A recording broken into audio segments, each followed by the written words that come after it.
And so I was willing to lose everything for a thought or an experience.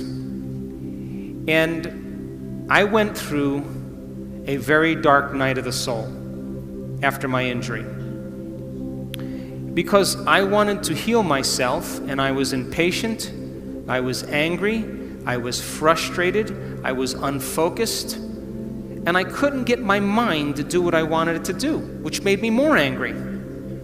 But every day, I had this thought in my head: the power that made the body heals the body. I kept hearing it in my head. The power that made the body heals the body. And so I thought, maybe I can take my attention off of everybody and everything and go within. And let me connect to this power, this intelligence, and begin to give it a plan, a template, a design. And for 6 weeks, I would start doing it every morning. And then I'd think about living in a wheelchair. And then I'd start all over again, and then I'd think, should I sell my house?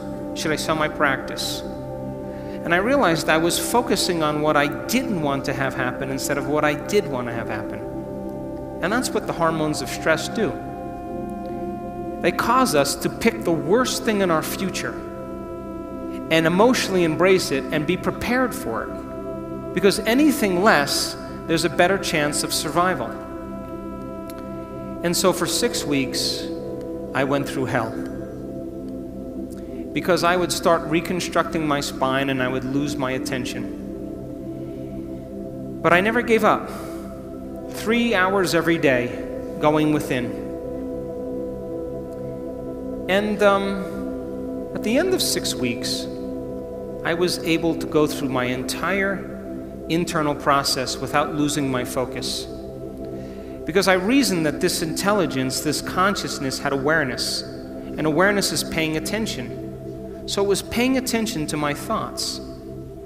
So just like you know when someone's paying attention to you, they're present with you. And so I had to reconstruct my spine, but when I lost my attention, I would have to stop and start all over again because it wasn't a clear design. And at the end of 6 weeks, I was able to go through the whole thing. And all of a sudden, my body started to change very quickly. My pain went away, my numbness changed, I started to get happy. And all of a sudden I started to notice that I was feeling better. And the moment I began to feel better, I was thinking about what I was doing, and now I did it with more passion and more conviction, more joy. In 10 weeks I was back on my feet, and at 12 weeks I was training again. And they came to put me in a body cast from my chin to my waist. And I put the cast on for 5 minutes, and I tossed it. And I just made a deal with myself in those lonely nights where I couldn't sleep. I talked to this intelligence every day, and I said to it, I'll make you a deal. If I'm ever able to walk again, I will spend the rest of my life studying the mind-body connection and studying mind over matter. And since 1986, that's what I've been doing. I started studying people with spontaneous remissions and what it took for them to get healed. I went back to school and got another degree. Then I started teaching people how to do it. Number one, how do you do it? That's a good question, huh? The second question is, if your personality creates your personal reality, and I have to change my personality to create a new personal reality, why the hell is it so hard to change? I thought that was a great question. And so we started teaching workshops and teaching people how to change.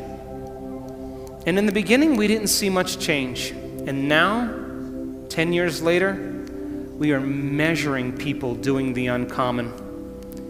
We are measuring people doing the miraculous, of healing themselves of diseases, of creating better lives for themselves. I just came from Los Cabos, and the miraculous was happening at that event. Common people like you are doing the uncommon, and you don't have to be a Buddhist monk. You don't have to be a nun with 40 years of devotion. You don't have to be an academic. You don't have to be a scholar. It's time that common people are privileged enough to do the uncommon. And we've measured people and made scientific history in the last 3 years that you will never see in any neuroscience journal. And they were just people just like you. And now when people ask me, is change possible? I have no doubt in my mind. In my last book, I said, hey, how can you give somebody a sugar pill or a salt injection, and a certain percentage of those people will accept, believe, and surrender to the thought that they're getting the real substance? And without any analysis, they begin to program their autonomic nervous system to make their own pharmacy of chemicals that matches the exact same chemical they think they're taking. Is it the inert substance that's doing the healing? Or is it the body's innate ability to heal? So the question is, do you need something outside of you to change you? Or if you understand how the placebo works, can you teach people to do it? But instead of putting their belief in something outside of them, put their belief in something inside of them, or a possibility, an unknown, and have them revisit that unknown until they make it known. Because if 81% of people who have depression, if 81% of the people who are in a depression study are healed by a placebo, 81% are healed by a placebo, it means they're making their own pharmacy of antidepressants, and they don't need anything to do it. And so it's time people take their power back. It's time that we wake up. And my passion is about transformation, but not with elite individuals, with common people.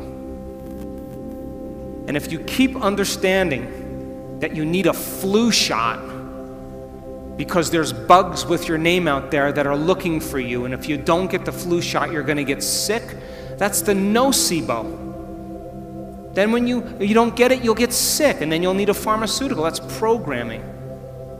But when people break out of that illusion and they begin to take their power back, they're no longer controllable. And now, you're talking about a race of individuals now that are believing in themselves more than anything else. And that's where we're going as a community in this world.